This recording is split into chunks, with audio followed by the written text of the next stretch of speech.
Thailand Myanmar பார்டர்ல இருக்கக்கூடிய அடர்ந்த காடு இரவு நேரத்துல தன்னுடைய கொடூரமான அழகை வெளிக்காட்டுது.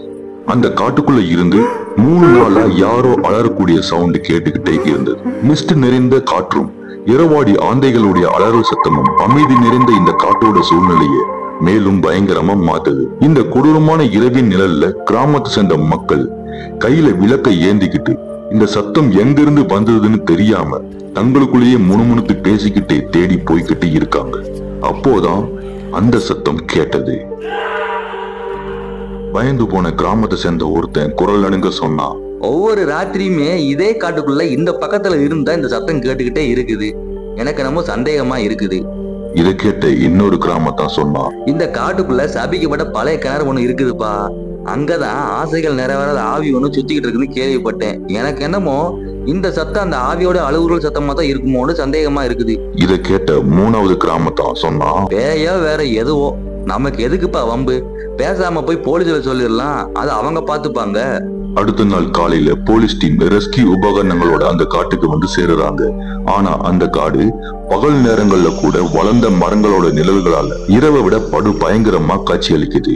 போலீஸ் டீம் ரொம்பவே ஜாக்கிரதையா அழுகுரல் கேட்ட அந்த பகுதியை நோக்கி மெதுவா போறாங்க. அப்போ ரெஸ்கியூ ஆபீசர்ல ஒருத்தர் குரல் கொடுக்கிறாரு, யாராவது இருக்கீங்களா? உங்களால எங்க குரலை கேட்க முடியுதா? அப்படி கேட்க முடிஞ்சா பதில் பேசுங்க. அப்போதான் காட்டுடைய பள்ளத்தாக்குல இருந்து மெல்லிசான ஓசையில சத்தமா ஒரு குரல் கேக்குது, உதவி பண்ணுங்க, நான் இங்க கீழே தான் இருக்கேன். போலீஸ் டீம் சவுண்ட் வந்த திசையை நோக்கி போறாங்க. அங்க ஒரு பாலடைஞ்ச பழைய கிணறு ஒண்ணு இருக்குது. அப்போ அங்க அவங்க கண்ட காட்சி, கிணத்துடைய 12 மீட்டர் ஆழத்துல அடிபட்டு உயிருக்கு போராடக்கூடிய நிலைமையில ஒரு இளைஞன் உள்ள கிடந்தான். அவன் பேரு லியூ ஜுவான்கி. ரெஸ்கியூ ஆபீசர்ல ஒருத்தர், நாங்க ஒருத்தர் பாத்துட்டோம், சீக்கிரமா கயிறு கிணத்துக்குள்ள இறக்குங்க அப்படின்னு சொல்றாரு.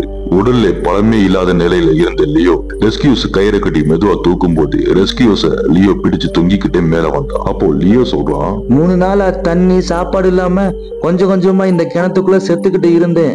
ரெஸ்கியூ ஆபீசர் சொன்னாரு, இப்போ நீ சேஃபா தான் இருக்க, வா உனக்கு மெடிக்கல் ட்ரீட்மெண்ட் பண்ணலாம். மருத்துவ உதவிகள்லாம் முடிஞ்ச பிறகு கிராமத்துல லியோ போரிய போத்திக்கிட்டு தண்ணி குடிச்சுக்கிட்டு இருந்தான். அவனை கிராமத்தை சேர்ந்த எல்லோருமே அதிர்ச்சி கலந்த ஆச்சரியத்தோட பாத்துக்கிட்டு இருந்தாங்க.